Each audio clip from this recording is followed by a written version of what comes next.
Ya, mau bertanya. Kebetulan ada teman menitipkan suatu pertanyaan. Jadi dalam kesehariannya itu dia sering ngelakuin kesalahan. Mungkin umum bagi makhluk ciptaan Allah, manusia melakukan kesalahan, tapi dia merasa kesalahan itu selalu diulangi, walaupun itu selalu dia cegah ataupun dia merasa ingin melaluinya. Dan ini terus berlanjut sampai suatu hari katanya beliau ingin sekali ke Baitullah. Pertanyaannya sini adalah, Buya, apakah itu termasuk tidak berimannya kepada Allah orang tersebut? Dan apakah dosa-dosa orang yang tersebut itu terampuni dan hilang dosa tersebut? Dan apakah beliau bisa ke Baitullah? Sekian berikut pertanyaannya. Terima kasih. Wassalamualaikum warahmatullahi wabarakatuh. Waalaikumsalam warahmatullahi wabarakatuh. Bisa langsung dijawab, Bu ya? Fokus. Baik. Ini ada teman-teman beliau ini selalu saja atau sering melakukan perbuatan-perbuatan dosa dan itu selalu berulang-ulang dan ingin juga bertobat kepada Allah. Pada suatu ketika temannya ini juga ingin ke Baitullah. Apakah itu kemudian dosa-dosa yang sudah dilakukan itu juga akan diampuni oleh Allah? Saya kira demikian ya poinnya. Silakan, Bu ya. Iya, masalahnya ya begini lah. Bagaimana persepsi kita? Apa yang Anda lakukan itu mungkin Anda merasa tidak berdosa, tapi ada mazhab lain yang nggak punya dosa. Saya ngerokok saja ini, ada komentar di YouTube saya kagum dengan ceramah-ceramah Anda, luar biasa. Nanti dicek tuh, ada komentar-komentar tuh. Tetapi begitu saya melihat Anda merokok, langsung saya tutup YouTube saya. Jadi dianggapnya pendosa merokok. Betul nggak? Betul. Ya. Orang masuk kafe dosa nggak? Nah, ini dia. Saya akrab dengan kafe kok dari dulu. Iya. Selama di Libya, saya ini kalau ketemu sama teman tuh di kafe. Kenapa begitu? Karena tidak musim di sana, bertemu teman dipersilakan masuk, nggak ada.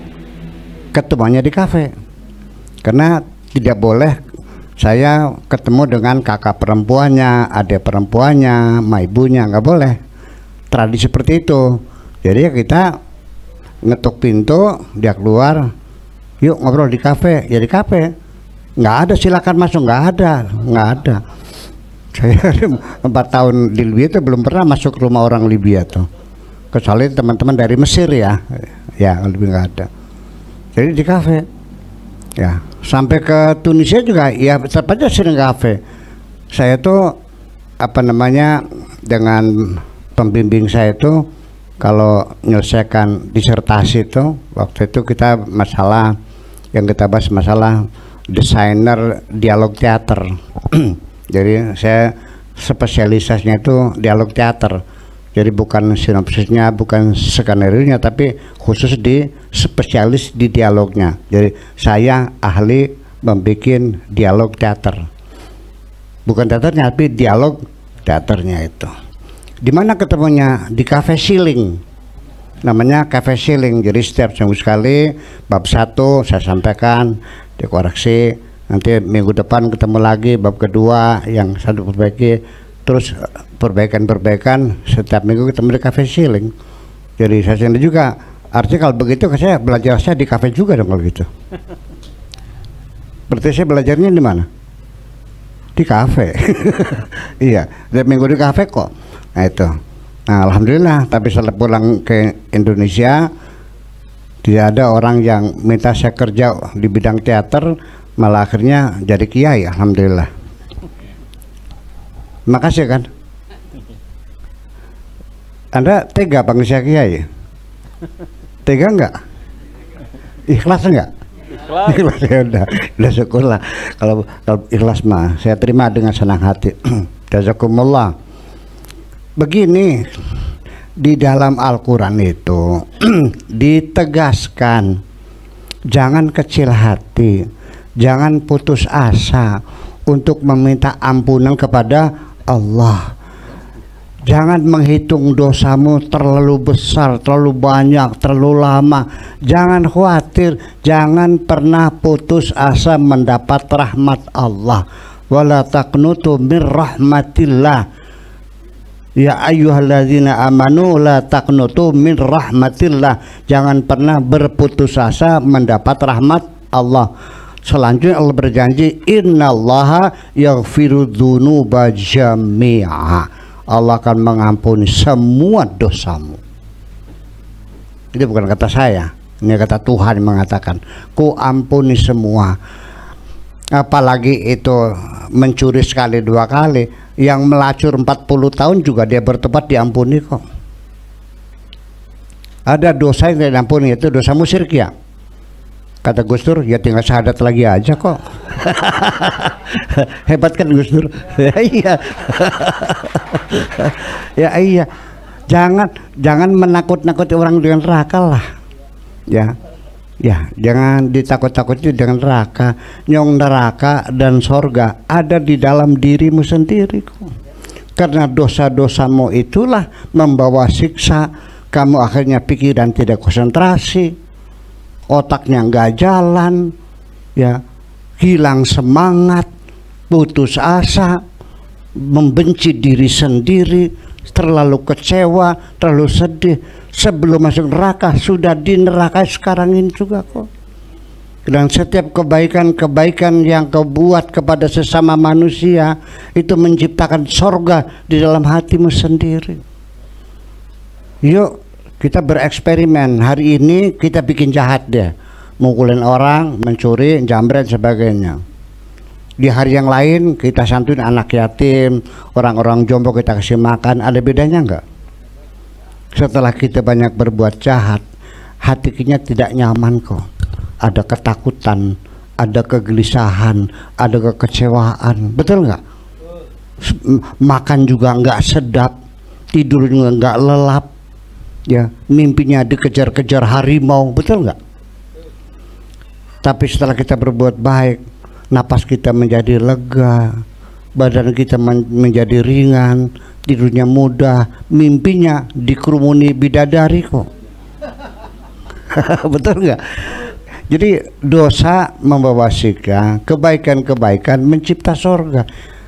Itu sorga di dunia dan nah, jadi artinya jangan berkecil hati. Sudah bertobat, dosa lagi, tobat lagi, dosa lagi. Namanya tobat sambal. Nah, paham? Tobat kita semua tobat sambal semua kok. Dan Allah siap menerima sambal kamu.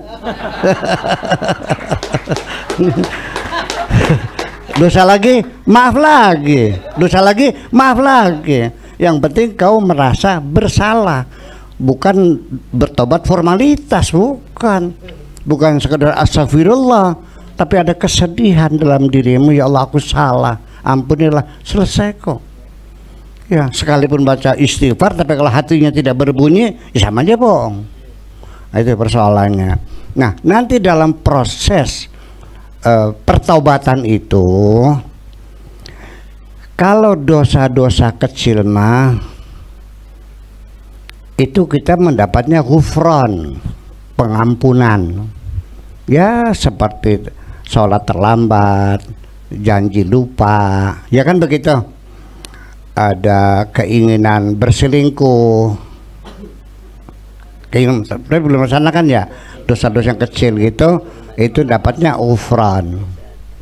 Nah, tapi kalau dosa-dosa besar seperti membunuh orang, ya kan gitu, korupsi 10 triliun gitu kan, ya kalau korupsi 1 juta mah ya dosa kecil dong. Kalau 10 triliun mah ya dosa besar namanya itu. 10 triliun tuh kalau beli cendol kelelep Cirebon gitu. Betul nggak? Beli cendol kayak Cirebon ya kelelep banjir cendol. Nah itu takfir. Ya, Ya ayyuhalladzina amanu tubu ilallah taubatan nasuha. Taubat nasuha itu untuk dosa-dosa besar.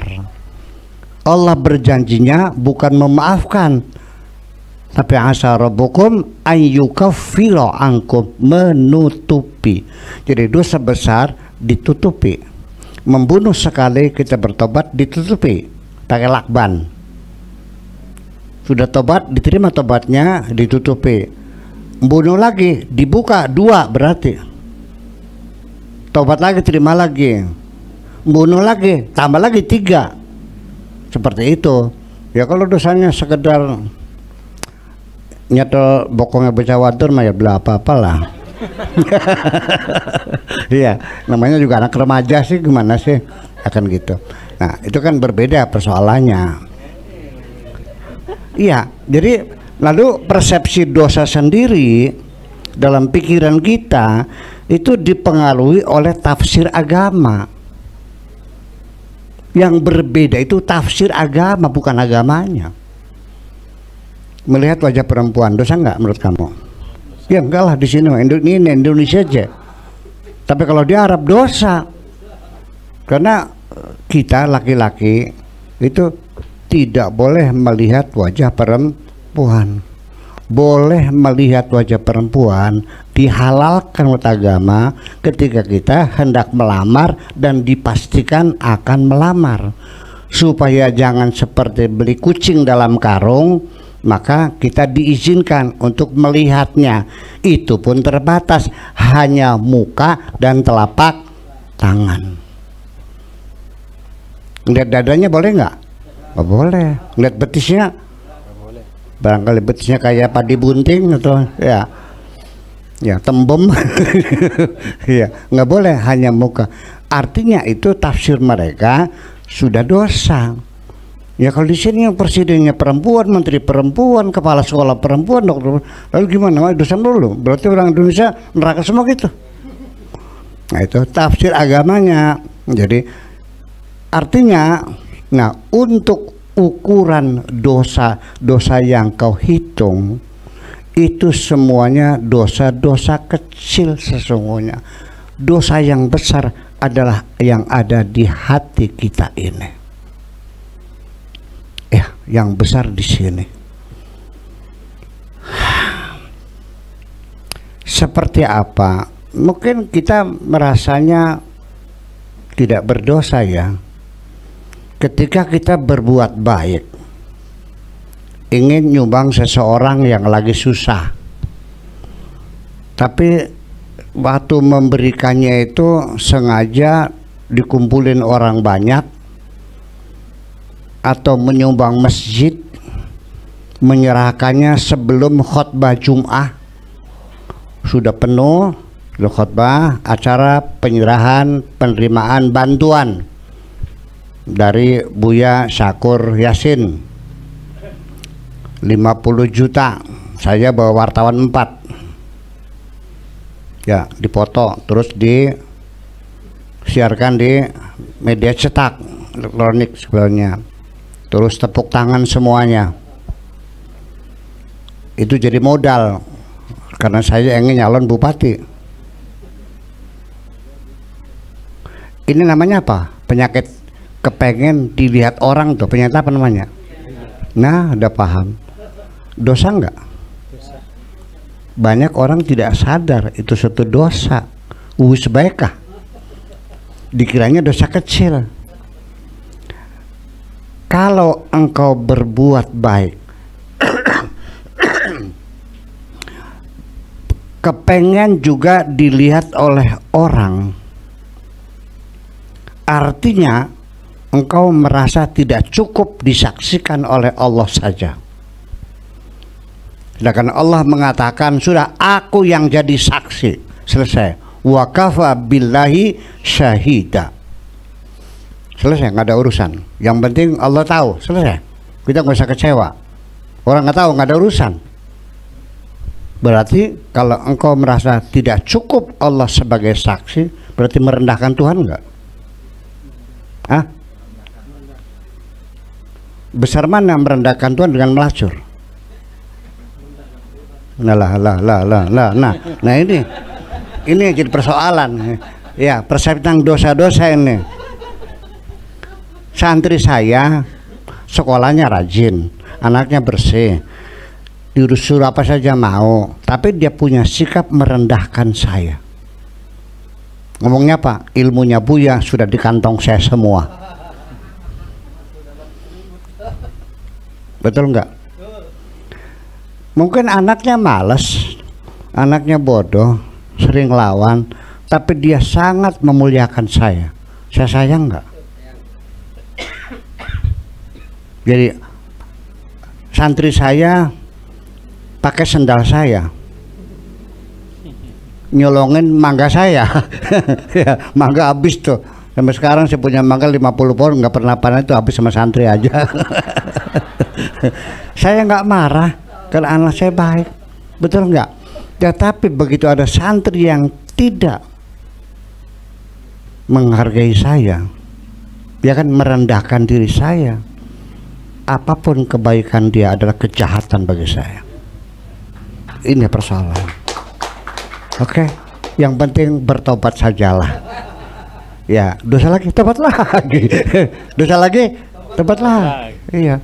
Nah, nanti di penghujungnya mudah-mudahan selesai pertobatan, tutup buku, itu namanya husnul khotimah gitu. Amin. Itu aja.